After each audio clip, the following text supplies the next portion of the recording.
Hola, yo soy María Ángel García, Community Manager de Binance en español. Bienvenido a un nuevo episodio de Dinero Hoy, un podcast de Binance que hemos creado para conectar con toda la comunidad cripto en español. Aquí hablaremos de las experiencias financieras, buenas y malas, de nuestros invitados, todos de distintas industrias, en tu idioma. Estamos seguros de que juntos podremos aprender mejor. Hola, yo soy Andrés Sánchez, Community Manager en Binance, y hoy nos acompaña Mario Valle, emprendedor mexicano con más de 23 años de experiencia en la industria de los videojuegos. Fundador de Electronic Game Show, en 2005 fue invitado por Electronic Arts, creadores del juego FIFA, exacto, ese que tienes en mente, a ser el primer director de las oficinas de Latinoamérica en Ciudad de México, y luego el director de desarrollo de negocios para mercados emergentes en las oficinas de Silicon Valley en San Francisco. En 2016, Mario dejó atrás EA para fundar Altered Ventures, un fondo de inversión híbrido con socios como Guillermo Ochoa, portero de la selección mexicana de fútbol, que participa en mercados de entretenimiento interactivo como videojuegos, eSports, realidad virtual y realidad aumentada, en mercados públicos y privados y que constantemente se mezclan con blockchain y el metaverso, justo de lo que hablaremos hoy. Comenzamos.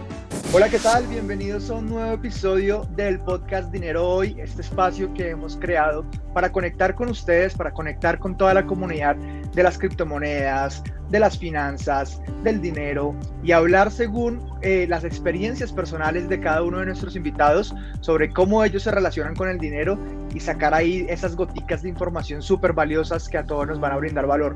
Estoy acompañado hoy de María Ángel. Hola Mari, ¿cómo estás? Hola Andrés. Hola, pues súper bien y súper contenta de estar acá grabando con todos ustedes el episodio número 3 de esto que es Dinero Hoy, un espacio para conversar sobre finanzas personales, criptomonedas y temas afines. Estamos muy contentos de compartir con nuestra comunidad y de traerles personas que tienen historias interesantes que estoy segura que les sumarán muchísima sabiduría a todos ustedes en este proceso de mejorar el manejo de su finanza personal. Qué bueno, y bueno, para este episodio tenemos un gran invitado, una persona que yo en lo personal ya conocía hace un tiempo y le vengo siguiendo el ojo a su trabajo, a lo que hace. Estoy seguro que este episodio va a estar lleno de información de valor. Hola Mario, ¿cómo estás? ¿Cómo están? Me da muchísimo gusto estar con ustedes. Un saludo a toda la comunidad de Binance. Muy contento, muy afortunado de estar con ustedes aquí platicando y agradecido por el espacio. Qué bueno, Mario. Para empezar, yo como mencionaba, pues te conozco y tengo una idea de a qué te dedicas y tu carrera y profesional. Sin embargo, para las personas que nos estén escuchando en este momento que no sepan quién es Mario Valle y su historia en toda la industria, ¿les podrías contar un poquito más a ellos sobre esto? Cómo no, rápidamente para no aburrirlos. Mi carrera es ya de 23 años en la industria de videojuegos. Tengo 23 años trabajando en la industria de videojuegos. Como pueden ver, comencé a los 5 años trabajando en esta industria. Entonces ha sido no, obviamente es broma, ¿no? Pero ya tengo mis 45 años bien cumplidos, 23 años trabajando en la industria de videojuegos. Comenzando en la parte de emprendimiento en México. Yo soy mexicano, estoy basado acá en Silicon Valley desde hace 12 años ya, pero comenzamos la carrera fundando un evento de videojuegos que se hizo bastante famoso en toda América Latina, llamado el Electronic Game Show. Se hizo en 2002. Antes de eso, medios impresos, Atomics, Sputnik, PlayFan, que eran revistas y websites especializados en tecnología y videojuegos. Nos metimos desde el 2004 en temas de eSports, Latin Gamer, World Cyber Games, etcétera, cuando hablar de eSports ni siquiera era el término correcto, ¿no? Se le llamaba nada más torneos de videojuegos. Y la verdad es que fue un camino interesante porque para el 2005 Electronic Arts, que es una compañía bastante grande de videojuegos, me invitó a abrir las oficinas de Latinoamérica como director de América Latina para EA, que son los mismos que hacen el FIFA, que seguramente ustedes ubican ese y otros juegos bastante conocidos de esa compañía. Estuve en esa compañía 11 años, 5 como director de América Latina, y luego ya me trajeron para acá, para Silicon Valley, a las oficinas principales, y estuve otros 6 como director de desarrollo de negocios para mercados emergentes, que es no nada más América Latina, sino el sudeste asiático, países como Malasia, Vietnam, Indonesia, pero también el Medio Oriente, zonas de Europa, del centro-este de Europa, como Ucrania, Bulgaria, Rumania, etcétera, y hasta el mercado hispano de los Estados Unidos, que es donde estoy basado, ¿no? Entonces, decido salirme de Electronic Arts en 2016 para fundar este fondo de inversión que se llama Altered Ventures, que es una iniciativa que comienza como un venture capital y lo hemos estado evolucionando y cambiando en los últimos 2 años para convertirlo en un fondo híbrido. Somos un fondo híbrido que participa en mercados y sectores relacionados con entretenimiento interactivo, videojuegos, obviamente, esports, realidad virtual, realidad aumentada, pero todo lo relacionado a nivel tecnología y entretenimiento en mercados públicos, es decir, hacemos manejo de portafolios de inversión en mercados públicos, pero también estamos haciendo inversión privada y bueno, desde hace ya 3, 4 años que estamos al aire, digamos, con Altered Ventures, hemos venido haciendo inversión en videojuegos independientes. Ahora estoy haciendo mucha inversión, estamos haciendo muchísima inversión en iniciativas que tienen que ver con realidad virtual y con la convergencia fascinante, que es seguramente uno de los temas que vamos a platicar el día de hoy, entre blockchain y lo que hoy llama todo el mundo metaversos, ¿no? Estas realidades virtuales y realidades aumentadas que tienen ya bastantes años desarrollándose, pero que están empezando a tomar una forma bien interesante. Esports, talento que desarrolla contenido, talento de atletas, digamos, electrónicos, también son objeto y foco de nuestra inversión. Y la verdad es que vamos muy bien. Tenemos una noticia reciente, fresca, donde Memo Ochoa, el portero y capitán de la selección mexicana de fútbol, participa en Altered Ventures como socio principal, y no solamente participa como socio principal, sino que estamos comprometiendo entre él y nosotros, bueno, él ya como parte de Altered Ventures y nosotros también como administradores del fondo, estamos comprometiendo $1 millón específicamente a este sector que te estaba platicando, ¿no? Un sector que específicamente habla de la oportunidad alrededor de blockchain, metaverso, realidad virtual, realidad aumentada, videojuegos, pero específicamente con este potencial, por ejemplo, de play to earn y otros sectores que seguramente vamos a platicar. Estamos comprometiendo $1 millón en startups, en proyectos, en iniciativas que tengan que ver con eso, y pues nos estamos emocionando cada día más con lo que estamos viendo. ¿Qué te puedo decir? No, yo quedé incluso más emocionado con toda esta expertise que nos cuentas, porque se me ocurren 1000 preguntas y hay un montón de cosas que me gustaría empezar a hablar. Y para empezar con ello, Mario, me gustaría saber cómo fueron esos inicios de tu carrera respecto a esa transición que nos mencionabas. Sabemos, según lo que nos cuentas, que estás viviendo en Silicon Valley en este momento, Silicon Valley que a lo largo de la historia ha sido caracterizada por ser como la cuna de la innovación, la cuna de la tecnología, es el lugar donde nacen grandes empresas de tecnología que han cambiado de una u otra forma el mundo, y que también se caracteriza por tener una mentalidad en específico, ¿no? Yo creo que los que estamos desde afuera hemos percibido cómo Silicon Valley se vuelve un referente en temas de emprendimiento, y lo diría en mis palabras, de salir adelante. Tú, respecto a esto, ¿qué postura tienes? ¿Cómo ves ese cambio en cuanto a la mentalidad de vamos para adelante y sigamos adelante con el emprendimiento, impulsemos estos negocios? ¿Cómo lo ves como en relación a Silicon Valley y la región entera? A mí me parece un tema fascinante porque creo que ha tenido, sobre todo en los últimos años, un par de cambios que vale la pena revisar, desde mi punto de vista al menos. Yo llegué acá a Silicon Valley en 2010, como ya te había contado, les había comentado, me hicieron favor de invitar de Electronic Arts, digamos, de los headquarters de Electronic Arts, me hicieron favor de invitar a vivir y a trabajar acá con una responsabilidad un poco más global. Como empleado, digamos, corporativo de Electronic Arts, pues mi contacto directo con esta cultura de la que hablas, en una empresa que fue fundada, fíjate, en 1982, no era ninguna empresa nueva, no era un Google, no era un Facebook, no era una de estas empresas disruptivas completamente, sino que era simplemente una empresa de tecnología y de entretenimiento que había crecido impresionantemente, pública desde hace muchos años, pero fundada en 1982. todo esto lo digo porque en realidad trabajando para Electronic Arts, mi foco casi inmediato fue la transición a digital. Recordemos que en la industria de videojuegos en 2010 estaba empezando un cambio importantísimo de la venta de videojuegos en disco, ¿no? En cartuchos o en discos compactos, a la venta y distribución de videojuegos en plataformas digitales, en consolas conectadas a internet, en teléfonos celulares. Entonces había una transición importante y yo vine a formar parte del equipo de Frank Gibeau, que es ahora el CEO de Zynga. Él trabajó muchos años en Electronic Arts y bueno, yo formé parte de su equipo, es alguien a quien yo quiero mucho y considero mi mentor. Y menciono esto porque ahí es donde me tocó estar en un equipo que dentro de Electronic Arts sí era como un startup, ¿no? Sí tenía una especie de cultura completamente apegada a esto que describes. ¿A qué me refiero ya sin la parte anecdótica mía, sino ya más bien como al cambio que estoy identificando? Yo creo que en ese entonces definitivamente sí había un referente absoluto y contundente de Silicon Valley como el gran ejemplo, ¿no? En esos años comenzaba a afianzarse toda esta figura del unicornio y Uber ya había tenido un gran éxito y Twitter y todas las aplicaciones móviles en 2010 y 2011 estaban ya en el pináculo de la atención mundial.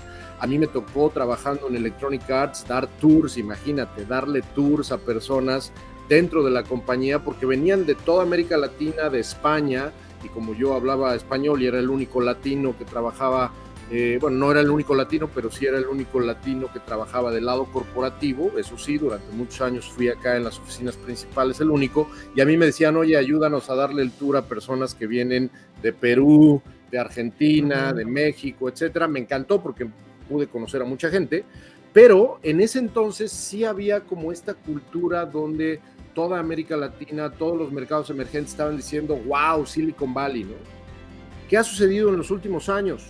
Ya no tanto, ¿no? Ya no tanto. Ya Silicon Valley sigue teniendo sin duda todo este peso y toda esta leyenda y toda esta referencia histórica, pero el talento que viene presentándose desde hace más de 5 años de manera absoluta y contundente en mercados emergentes, te lo digo porque años después me tocó ya estar viajando todo el tiempo dentro de Electronic Arts en 2010, 2012, 2013, 2014, estuve metido en un avión viajando por el mundo y conociendo desarrolladores de videojuegos, conociendo developers de aplicaciones móviles, etcétera, y me di cuenta que el talento en realidad estaba en todos lados.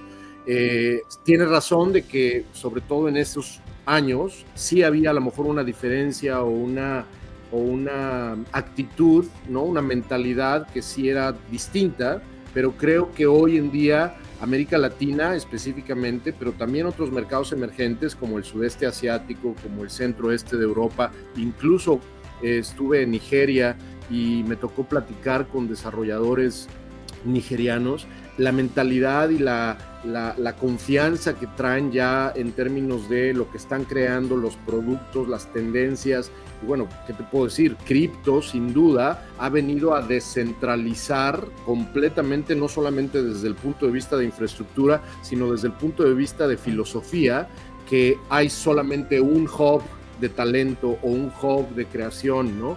Y hoy en día hay proyectos, cripto o no cripto, gaming o no gaming, sino proyectos y muchas iniciativas de tecnología que no le piden nada a Silicon Valley, creo yo. Silicon Valley sin duda sigue teniendo una gran importancia, sigue siendo un poco la meca en muchos aspectos, pero también es cierto que a partir de la pandemia y con la realidad también sumamente indiscutible de que todo el mundo se empezó a ir de San Francisco y gente que trabajaba a lo mejor en Facebook o en Google o en estas empresas, digamos, legendarias en Netflix, por ejemplo, allá en Los Gatos, etcétera, pues empezó a ver la oportunidad de empezar a trabajar desde casa y mudarse a otros lugares más baratos, etcétera. Entonces, no creo que Silicon Valley conserve de manera intacta ese halo de misterio, ¿no? Esa fama contundente de ahí es el lugar, esa es la actitud, esa es la gente.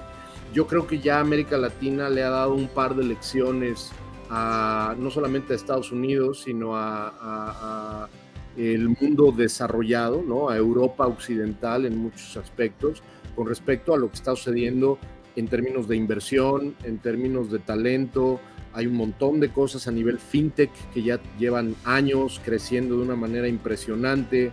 De Binance, los ejemplos, digamos, más contundentes al respecto de lo que estoy diciendo, pero también un montón de cosas que han sucedido recientemente, como la llegada de SoftBank con $8,000 millones para la región, la atención tremenda que está teniendo alrededor de inversionistas institucionales grandes de Silicon Valley y de fuera de Silicon Valley, que están literalmente poniendo atención no nada más en América Latina, sino en el mundo emergente, en territorios que normalmente no se asociaban con talento tecnológico. Entonces, yo creo que hay sin duda esta fama, esta buena fama de Silicon Valley continúa, pero también es cierto que el talento y los proyectos y la inversión ya están totalmente, o si no totalmente, en buena cantidad, bastante distribuidos, ¿no? Horizontalmente en otras regiones del mundo. Sí, seguramente, o sea, esto que tú mencionas es muy importante porque hemos visto una gran inyección de capital, de dinero al final del día en la región y en esto que tú mencionabas hay una parte muy importante que me parece a mí resaltar, y es que ante los nuevos tiempos que estamos viviendo ahorita, ante las ventajas de la tecnología y de blockchain, pues han surgido mercados que a través de la propia necesidad de, por ejemplo, hablar de cripto, se ha generado una adopción masiva y son mercados que hoy en día pueden estar liderando en términos de volumen.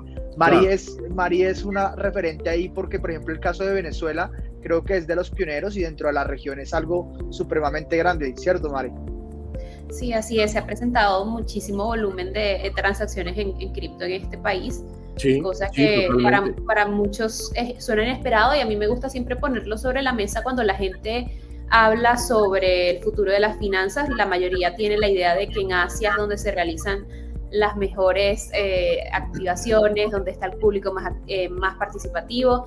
Y claro, en mis pocas experiencias que he tenido por allá y en Europa, nunca he visto tanta usabilidad como hay en Latinoamérica, que son cosas que hay que resaltar y que a veces se esconden a raíz de esos prejuicios que se han creado durante años. Claro. Pero poco a poco es un trabajo que no se hace de la noche a la mañana. Afortunadamente estamos contribuyendo a eso.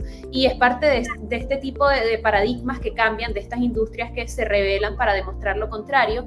Y tomando en cuenta que tú vienes de una industria como la del gaming, a mí me llama muchísimo la atención cómo viviste ese cambio de paradigma en el contexto de la sociedad en general.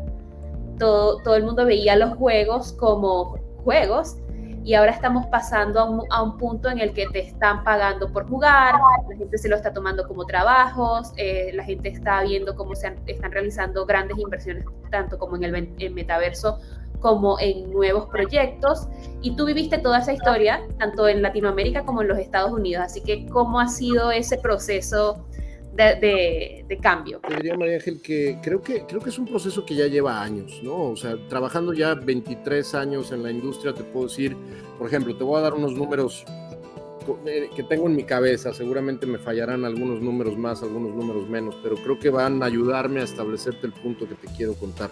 Más o menos desde el 2003 fue el primer año en que la industria de videojuegos vendió o generó más dinero que la industria del cine y que la industria de la música, desde el 2003.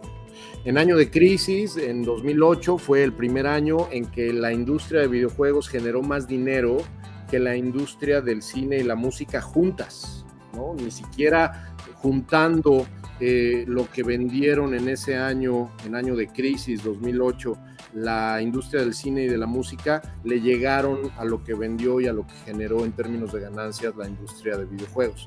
Fíjate nada más, en 2017 fue el primer año en que la industria de videojuegos generó más ganancias que la industria del cine y la música puestas juntas 2 veces.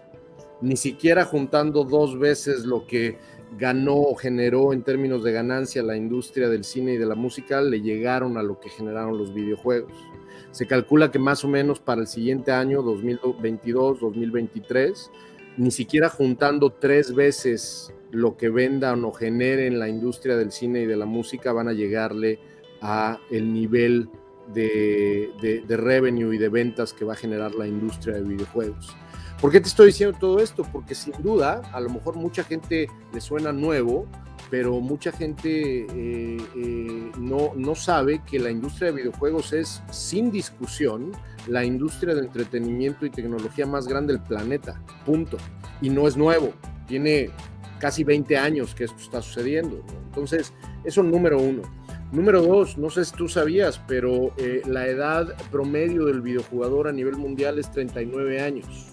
Esto no es una oferta para niños ni para adolescentes, ¿no? Estamos hablando de una oferta de contenidos y de narrativas y de experiencias que están diseñadas para todo público, pero el core del usuario está pues más o menos entre los 35 y los 45 años aproximadamente. Es más, hay más mujeres jugando videojuegos mayores de 18 años que hombres menores de 18 años jugando videojuegos. Wow. Casi el 50% de los videojugadores a nivel mundial son mujeres. Entonces hay un montón de mitos y un montón de telarañas que nos hacen pensar que todo esto que está sucediendo alrededor de los videojuegos, número uno, es nuevo, o número dos, está, exclusivo de un sector demográfico o de un sector de cierta edad o de cierta actividad, cuando en realidad los videojuegos lleva ya mucho tiempo que están literalmente incrustados como una categoría de entretenimiento más que está generando, insisto, pues millones y millones y millones de dólares. En el año 2020, año de anomalía, por supuesto, que ustedes conocen por qué, los videojuegos, según esto, iban a generar aproximadamente 150 mil millones de dólares, generaron 180 mil millones de dólares, ¿no? 180 mil millones de dólares, y sin contar, porque esto es nada más software y hardware, esto es sin contar todas las industrias o los sectores periféricos, como por ejemplo la generación de contenido, los influencers que están jugando videojuegos. O sea, estoy hablando que estos 180 mil millones de dólares es ventas de consolas, ventas de PCs para jugar, ventas de videojuegos, tanto físicos como digitales, la industria de esports, etcétera, etcétera, ¿no? Entonces, estamos hablando de que para el 2025 esta industria va a valer por lo menos unos 300 mil millones de dólares, ¿no? Más de lo doble de lo que vale hoy, poquito menos de lo doble más bien de lo que vale hoy. Ahora, con blockchain como uno de los drivers de tecnología y de crecimiento y de descentralización y de democratización más impresionantes que están ocurriendo en el mundo entero, la convergencia entre blockchain y los videojuegos, pero también la convergencia entre blockchain y los videojuegos con la nueva tendencia de cómputo o experiencia de cómputo que se avecina, ¿no? Esta ola que tiene que ver con la palabra metaverso, ¿no? Sobre todo si partimos de la premisa que han habido olas anteriores que han definido emprendimientos, han definido inversiones. Desde los años 80, por ejemplo, con la llegada de las computadoras, yo tenía mis 5 o 6 años cuando en 1981, 82, las computadoras personales empezaron a llegar y a llegar y a llegar, y entonces, como tú sabes, está Apple, está Microsoft, está Compaq, está Atari, ¿no? A nivel cómputo, digamos, hecho consola, pero un montón con esa, digamos, plataforma tecnológica, llegaron un montón de compañías nuevas y pues la ola y la revolución digital que representó el cómputo personal, pues ni siquiera se los tengo que explicar, ¿no? Revolucionó al mundo entero. Después llega Internet, ¿no? En los 90s, 92, 93, empieza a crecer Internet de una manera impresionante, llega 1995, llega Netscape y de pronto explota de nuevo, porque entonces ya las computadoras personales estaban conectadas entre sí y había una masificación de esta tecnología que ya llevaba 30 años llamada Internet, y de nuevo el mundo vuelve a explotar y salen un montón de nuevas compañías y de nuevos Amazon, vaya, ni se los tengo yo que decir, ¿no? Al punto al que voy, ya empezaron a ver a dónde estoy yendo, ¿no? Cuando llegan los teléfonos móviles en 2007, con la llegada del iPhone y los smartphones, etcétera, etcétera, vuelve a revolucionarse todo, vuelve a crearse una tendencia de inversión, vuelve a generarse los famosos unicornios y las apps y las app stores, etcétera, y el mundo vuelve a explotar de una manera impresionante, porque entonces ya no es nada más las computadoras las que estaban conectadas, sino los teléfonos celulares que podíamos llevar en el bolsillo, y las cámaras y todos estos movimientos sociales, etcétera, etcétera. Y bueno, pues también un montón de emprendimientos y un montón de inversión de esa ola tecnológica. Quien crea que ahí nos vamos a quedar está siendo muy ingenuo, creo yo. Ahora, con blockchain y con la llegada nuevamente de, aunque tarde un poco más todavía, de la realidad virtual y la realidad aumentada y los mundos virtuales, aunque sean accedidos a nivel flat con mi monitor, pero la manera en la cual voy a poder, gracias a una revolución tecnológica que también ya lleva sus añitos, pero que está masificándose de una manera contundente llamada blockchain, de nuevo, van a empezar a suceder cosas súper interesantes, y no estoy hablando de las famosas ICOs del 2017, no estoy hablando de NFTs hechos arte, no estoy hablando nada más de NFTs hechos arte, y tampoco estoy hablando de dApps o de DAOs. Estoy hablando de que blockchain va a ser absorbido por absolutamente todo lo que se nos ocurra en términos de cómputo, y eso va a generar un montón de emprendimiento, un montón de inversión, y los videojuegos no van a estar fuera de eso, sin duda, ¿no? Mario, a mí me genera mucha curiosidad tu punto de vista respecto al siguiente punto. Como lo mencionaba María Ángel, los videojuegos y toda esta industria del gaming, que de hecho en su inicio no creo que se le llamara gaming ni siquiera, ha venido evolucionando, y el día de hoy vemos como de pronto, bueno, trabajar siendo un pro player de alguna guild, de algún team de esports, te puede dar un estilo de vida, te puede dar una carrera, y eso es lo que hemos visto en los últimos años. Sin embargo, al día de hoy, con todas estas nuevas tendencias, como por ejemplo Axie Infinity, Play to Earn, vemos que hay personas que el hecho de ser un jugador de Axie Infinity, que no necesariamente tiene que estar asociado a una liga profesional o a una manera competitiva, te puede generar el beneficio de tú llevar un estilo de vida en el cual eres un jugador de Axie Infinity, y básicamente que eso se convierte en tu trabajo, porque te genera un ingreso que te permite llevar una vida. Me gustaría saber tú cómo ves esa proyección, porque es que o sea, a mí se me hace demasiado loco cómo las cosas están cambiando tan rápido, y cómo con Bitcoin y con blockchain todo está siendo revolucionado, y a futuro con el metaverso, ¿cuál es esa proyección que puedes llegar a tener en cómo va a funcionar el dinero dentro de un metaverso? ¿Se va a combinar con el dinero fuera del metaverso? ¿Va a cumplir múltiples propósitos? Un poquito, ¿cómo lo ves? Y no sé, Mari, ¿tú creo que ibas a complementar con algo? Sí, no solo eso, sino que yo siempre he escuchado que, por ejemplo, hay otras criptomonedas que van a traer muchísima gente al mercado. La gente pensaba que la usabilidad del dinero persona a persona iba a ser como la puerta de las masas acá, pero realmente lo que hemos visto este año con el fenómeno de Axie Infinity es cómo ha traído a gente que no tenía nada que ver con este mercado y con este tipo de productos a entender y a utilizar los de una vez por todas. Entonces eso es algo que me llama muchísimo la atención, y que pues concuerdo ahí con Andrés, y quisiéramos saber tu opinión al respecto de todo esto. Bueno, voy a decir cosas que seguramente a quienes nos están viendo van a enardecer, ¿no? Les va a enojar mucho lo que voy a decir a muchas de las personas que están viendo esto. Pero yo estoy convencido que por lo menos una de las razones por las cuales existe Bitcoin y se creó blockchain es justamente por la enseñanza que quien quiera que haya sido la comunidad de personas que se hicieron llamar Satoshi, tenían una influencia que venía de los videojuegos. ¿Por qué?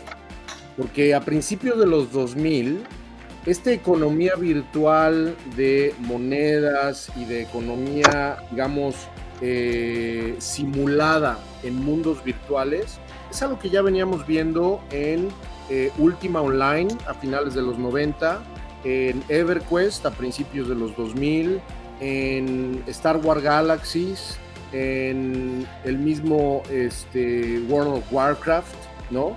Donde un montón de economía virtual, pero conectada al mundo real, es decir, la historia cientos de personas en Asia sobre todo, y en Latinoamérica, en Sudamérica también, que se dedicaban a hacer crafting de armas o de pociones en Maple Story, por ejemplo, ¿no? Un juego coreano de ese entonces también, y que lo que hacían era venderlo en el mundo interno con o a cambio de una moneda virtual que esas personas podían utilizar, ¿no? En el mundo virtual, o incluso decir, no quiero moneda virtual, quiero que me pagues por fuera y me mandes por PayPal o me mandes dinero y entonces yo te voy a mejorar tu personaje en EverQuest. Esto es algo que venía existiendo desde, qué casualidad, principios de los años 2000, ¿no? Cuando una virtual coin era una... hay un libro de Edward Castronova, que además es buen conocido nuestro, así se llama Edward Castronova, que se llama Synthetic Worlds, que habla de justamente este tipo de economías virtuales. Es un libro de principios de los 2000, cuando blockchain ni por aquí existía, y habla justamente de estas monedas virtuales. ¿Por qué estoy diciendo esto? Para contestar la pregunta que me están haciendo, porque yo estoy convencido que desde el nacimiento de blockchain, ¿no? Y este es el comentario que quizá va a enojar a los puristas, sobre todo a los criptógrafos y a las personas que en realidad más bien conectan el nacimiento, por supuesto que es así, el nacimiento de Bitcoin y de blockchain con la gran crisis del 2008, ¿no? Por supuesto, pero yo también estoy convencido que los videojuegos son siempre, históricamente, una gran pista de lo que viene. Entonces, si esto es un ciclo que históricamente se repite o potencialmente se repite, yo estoy convencido que esto que estamos viendo con el fenómeno Play to Earn, que ya no nada más es de Axie Infinity, sino es un fenómeno que se está repitiendo en muchos juegos y en muchos lugares, ¿no? En el mismo Decentraland tú puedes entrar a jugar póker, ¿no? Y en Decentraland hay un fenómeno de Play to Earn también ahí. Es simplemente una característica que va a estar conectada con esta nueva realidad que nos espera, que nos está esperando. Allá a lo lejos está un futuro llamado nuestra realidad paralela en el metaverso, donde vamos a poder nosotros crear nuevos oficios, nuevas actividades que no van a parecerse a un juego, van a crearse dentro de un mundo virtual, que en nuestra cabeza todavía un mundo virtual es igual a un videojuego, pero hoy en día la creación de estos metaversos está apuntando justamente a que ya no va a ser el play to earn, sino va a ser el live to earn, pero live en el metaverso para earn. Y entonces, claro, lo que a ti te apasione, no importa dónde vivas, no importa dónde estés, no importa cuáles sean tus posibilidades en el mundo real, si tienes una computadora conectada a internet o en un futuro una madre de estas, vas a poder entrar a un mundo virtual y emparejarte desde el punto de vista más filosófico posible, emparejarte en términos de oportunidad, porque vas a descubrir que si eres bueno o buena para A, B o C o D dentro de ese metaverso, A, B, C o D van a pagarte la comida. Punto. En ese sentido, creo que nos esperan tiempos bien interesantes, una especie de migración parcial a mundos virtuales, porque entonces nos vamos a dar cuenta que en el mundo real no necesariamente podemos ni ganar, ni tener, ni vivir, ni disfrutar, ni etcétera, etcétera, etcétera, como lo podemos hacer complementariamente en ese metaverso que se avecina, ¿no? Acabo de tuitear hoy en la mañana una cosa que es una realidad, también es una referencia histórica. Ya se dieron cuenta que a mí me gusta, además de que ya estoy viejo, pero me gusta la historia y me gusta no olvidarme de todos los fenómenos históricos. ¿Ustedes se acuerdan de CompuServe y de América Online y de Prodigy a principios de los 90? Bueno, los dos están muy jóvenes, seguramente no habían ni nacido. Sí, no, yo no. Por alguna referencia, déjenme recordarles a quienes nos está viendo que cuando Internet estaba a punto de explotar, cuando Internet estaba a punto de convertirse en lo que conocemos que fue el World Wide Web, que le dio el nacimiento a Google y a Yahoo y a todas estas compañías, ¿no? Por ahí de mediados de los 90, había servicios que dijeron, wow, ahí viene Internet, Y América Online y CompuServe y muchas otras compañías dijeron, vamos a hacer una especie de club cerrado, vamos a hacer nuestro propio internet y le vamos a ofrecer a quien nos pague una suscripción, le vamos a ofrecer noticias, un portal, un correo electrónico, le vamos a ofrecer un intercambio como si fuera un FTP, ¿no? Un intercambio de archivos. Y entonces había una intención a mediados de los 90, antes de que existiera Netscape, ya existía Mosaic, pero no existía Netscape, había una intención de estos servicios de monopolizar o de cercar, ¿no?, su propia experiencia llamada Internet. No tengo yo que decir que fracasaron rotundamente, porque quien ganó la batalla fue el web abierto. Llegó una cosa llamada Netscape y dijo, ni madres, aquí va a estar esta plataforma y esta plataforma te va a permitir entrar a páginas hechas y programadas en HTML y tú vas a poder entrar a donde quieras sin tener que pagar nada, y aquí hay una experiencia llamada Hotmail o Eudora que te va a permitir tener tu correo electrónico en tu propio servidor. Y entonces de pronto se descentraliza Internet, y América Online y CompuServe y todas estas intenciones de cercar ese real estate virtual fracasan. Estamos viendo algo parecido con un Facebook que dice, yo voy a hacer el metaverso. Uh-huh. Sí, una noticia que está reciente. Buena suerte, porque vamos a ver que Facebook se va a enfrentar a un monstruo democrático descentralizado llamado Web3. Sí, totalmente de acuerdo. Pero ¿de quién va a depender justamente eso? De que nosotros estamos fuera, ¿no?, de ese real estate, pues estemos apoyando. A mí me toca como fondo de inversión apoyar, por ejemplo, a una empresa en la que acabamos de invertir hace relativamente poco, que se llama Victoria VR, una empresa basada en Praga, que está creando un metaverso en realidad virtual basado en blockchain, que tiene su propio token. Para quien quiera echarle un ojo, échale una googleada a Victoria VR, y va a ver de qué estoy hablando, que es una especie de Decentraland, pero completamente inmersivo. Va a tener una versión para VR inmersivo, pero también va a haber una especie como de si estuvieras jugando Call of Duty o Warzone, ¿no? Vas a poder accederla, digamos, desde tu PC, aunque no tengas un headset. El punto al que voy es, no hemos visto nada de lo que viene, y no necesariamente el metaverso, esta tierra prometida, va a ser, espero que no, de una sola empresa, ¿no? Esto es algo que ya vimos, y creo que ese metaverso puede tener el gran potencial de ser completamente abierto, ¿no?, interconectado en su momento, pero incluso yo creo que podemos estar listos, ¿por qué no?, a ver muchos metaversos. Ya lo estamos viendo está un CryptoVoxels que no está conectado con Decentraland, que no está conectado con, bueno, ¿cuántos más quieren que mencione, no? En ese sentido, yo creo que estamos todavía en un momento muy clave para que gente que me está viendo y que tiene ganas de emprender entienda que no hay todavía la ruta preestablecida. Si te estás preguntando, bueno, ¿cómo le hago para entrar?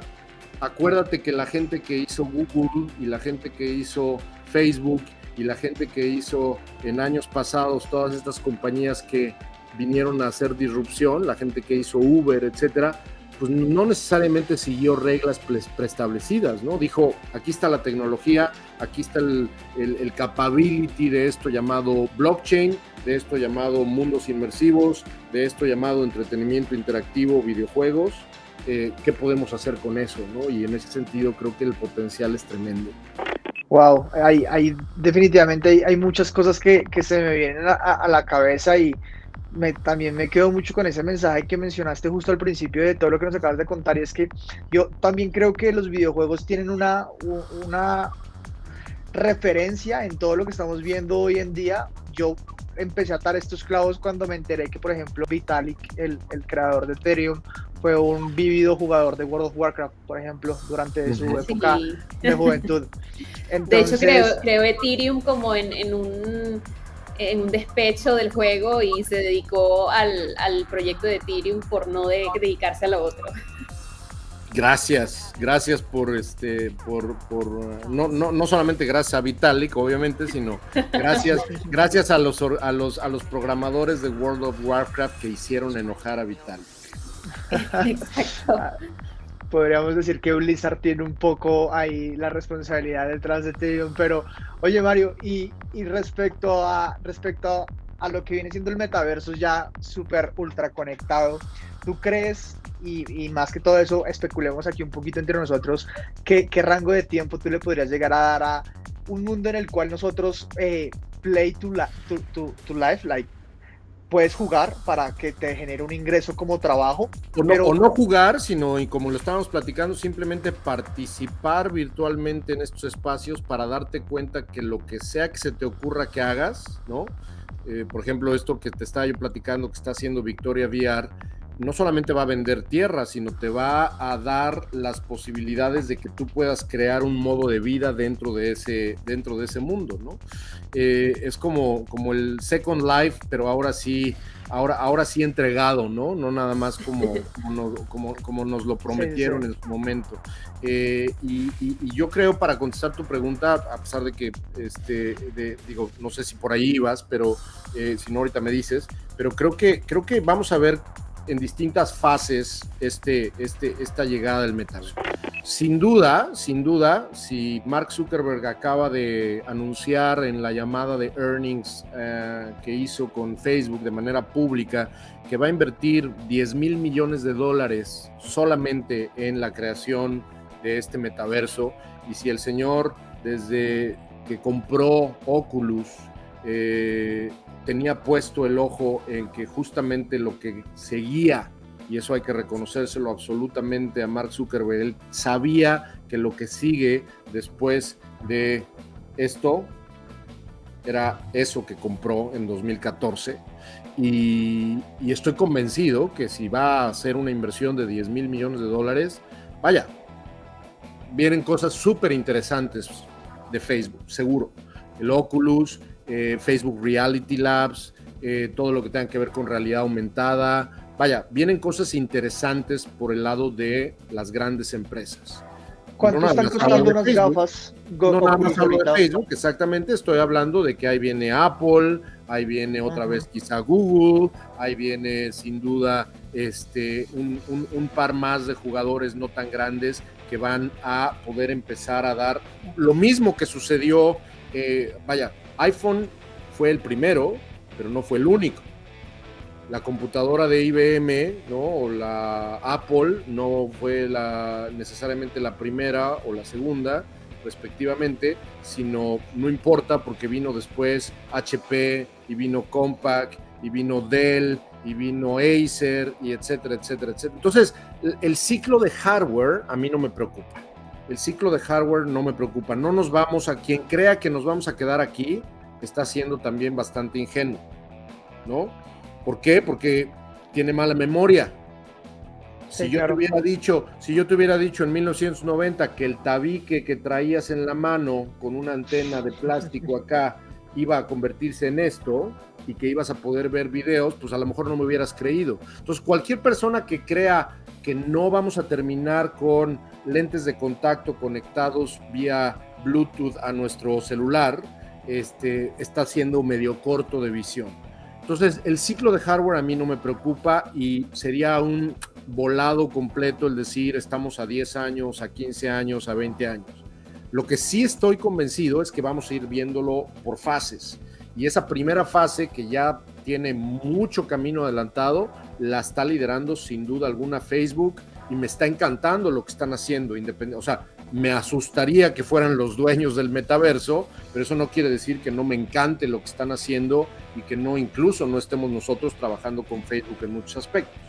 Pero lo que realmente me entusiasma, y lo que sí creo que como segunda fase, independientemente del hardware, porque esto lo vamos a poder ver en versión flat, ¿no? En versión monitor, teclado y AWSD, ¿no? El jugar o el meterte en videojuegos con tu teclado. Y digo AWSD, para quien es gamer sabe de lo que estoy hablando, es moverte para adelante con la tecla W, para atrás con la tecla S, para la izquierda con la tecla A y para la derecha con la tecla D, y con tu mouse moverte para acá. Con solo ese hardware, la convergencia entre blockchain y videojuegos ya está sucediendo. La convergencia entre blockchain y metaversos ya está sucediendo. Estamos viendo un Decentraland, un CryptoVoxels, estamos viendo un montón de otras iniciativas, algunas jalan no tanto, otras más o menos. Nosotros mismos estamos construyendo nuestro propio metaverso, que es una galería, se ha convertido en una especie como de nuestras oficinas, digamos, en el metaverso, que es simplemente una experiencia hecha en Unreal Engine que estamos desarrollando en Altered Ventures, y es simplemente una experiencia completamente flat. La vas a poder vivir, digamos, desde tu desktop, y a donde vas a entrar no es nada más a la galería de Altered Ventures. Vas a poder, si eres inversionista, vas a poder saber más de cómo puedes participar en el fondo, o si eres alguien que está queriendo presentar o hacer un submit de un pitch o de un proyecto, vas a poder entrar a otra área, etcétera. Y eso es en lo que estamos trabajando. Entonces, esta es la parte en la que a mí me entusiasma mucho en el corto plazo, porque entonces ahora sí, contestando tu pregunta, yo le doy 3 años a que comencemos a ver los nuevos Uber, los futuros nuevos Spotify, los futuros nuevos Riot Games, los futuros nuevos Robio. ¿Te acuerdas cómo Robio vino con Angry Birds a hacer como el primer statement de que hay en la madre, los teléfonos celulares también sirven para jugar de una manera impresionante, ¿no? Y bueno, pues el resto es historia, lo que hizo Robio y lo que hizo Supercell, etcétera, etcétera. Entonces yo creo que en menos de 3 a 5 años, yo creo que ya vamos a empezar a tener a estas empresas que cuando el hardware llegue, que cuando el ancho de banda del ciclo de hardware esté más que listo, van a tener toda la pólvora, todo el expertise y todo lo que sea necesario para poder, digamos, conquistar a este nuevo wave de innovación que se avecina, ¿no? Y todo lo que ya existe, ¿tú crees que va a empezar a implementar cripto y blockchain dentro de su negocio y usabilidad? Si son inteligentes, sí. Si son inteligentes, van a entender que cripto no es nada más acerca de criptomonedas, y no es nada más acerca de NFTs, y no es ni siquiera nada más acerca de play to earn al estilo Axie Infinity.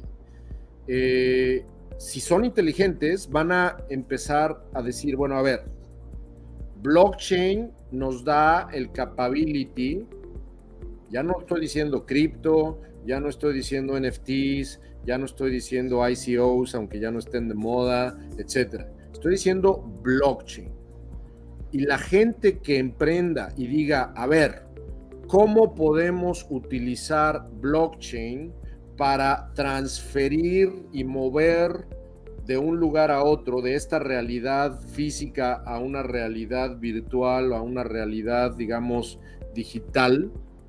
Temas como, obviamente, identidad, temas como ownership, temas como transferencia de valor, temas como gobernanza, que me apasiona todo lo que puede ser gobernanza en mundos digitales, temas que tienen que ver con producción en serie, con propiedad intelectual, con temas que no nada más sean videojuegos, sino sea entrega de contenido unilateral.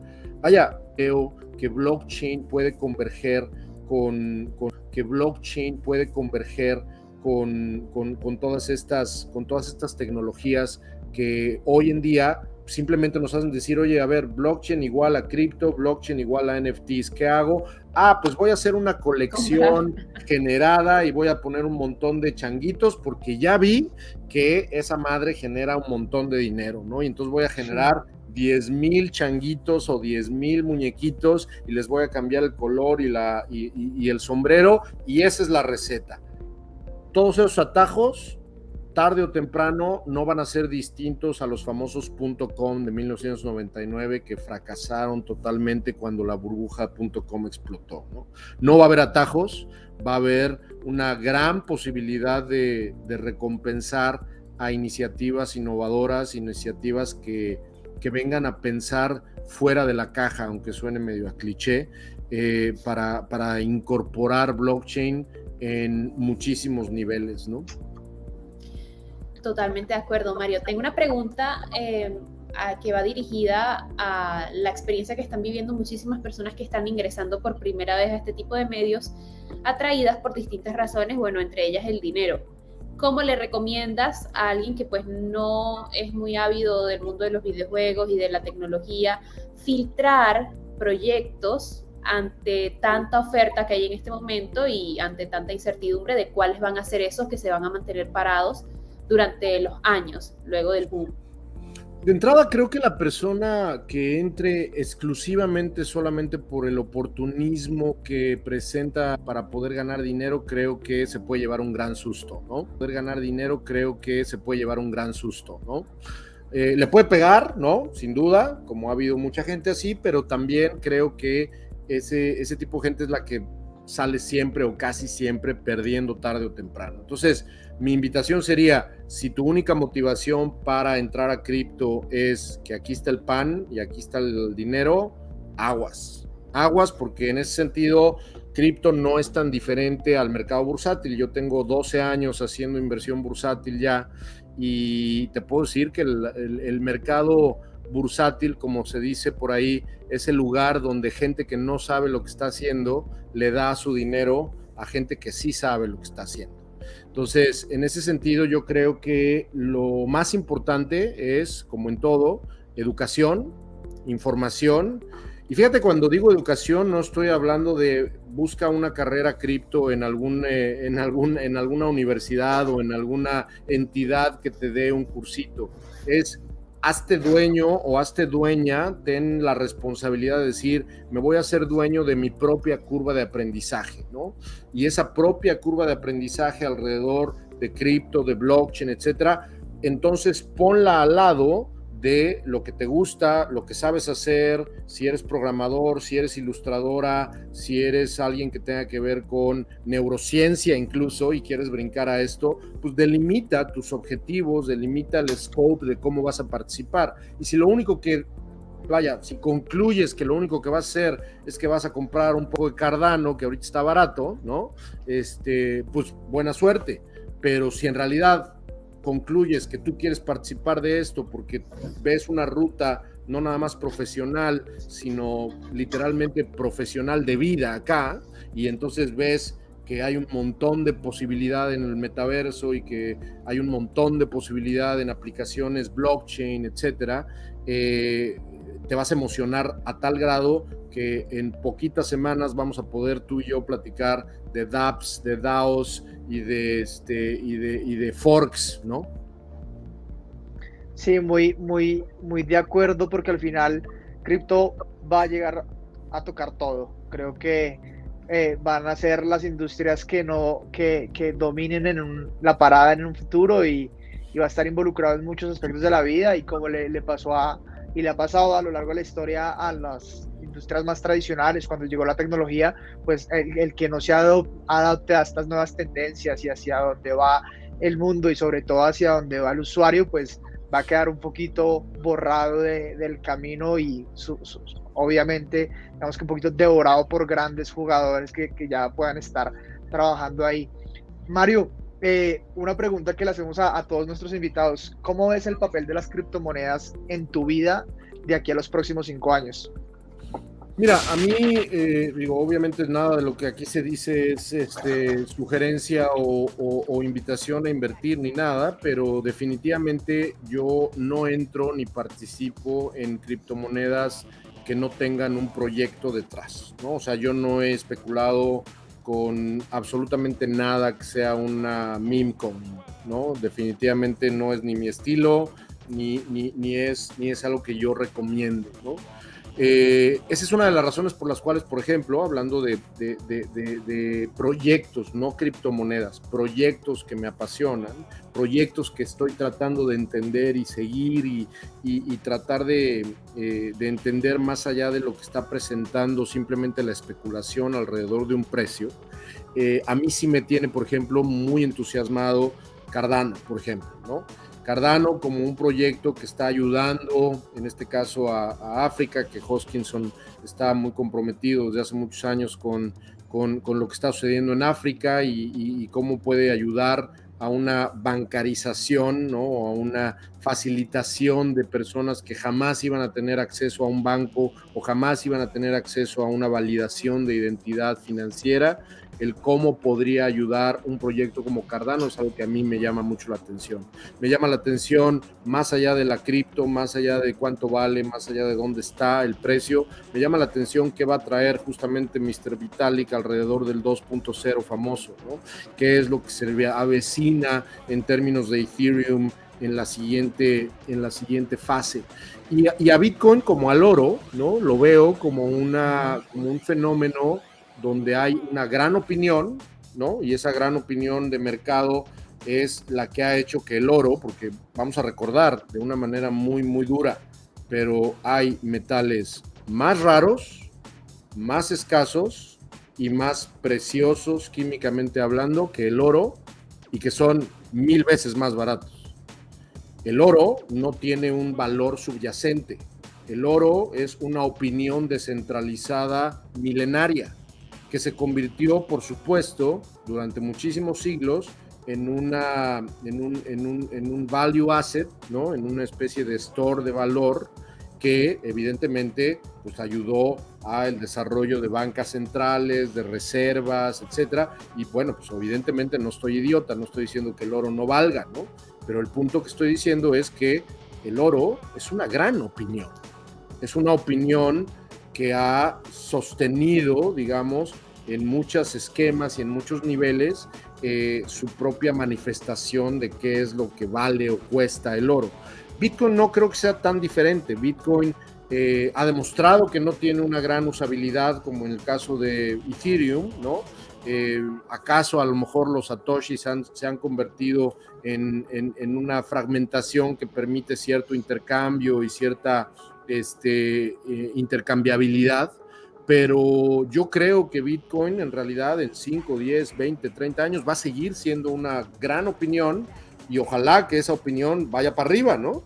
Pero la verdad es que no le veo más, digamos, como más evolución, así como no hubo más evolución más allá de los usos químicos del oro, ¿no? Y los usos industriales del oro.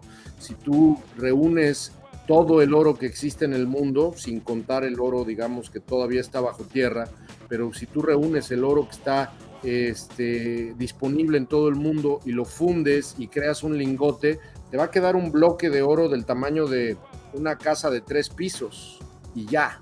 Ese es todo el oro que existe en el mundo. Esa escasez, sin duda, insisto, aunque hay metales mucho más escasos, pero bueno, esa escasez influye en la opinión.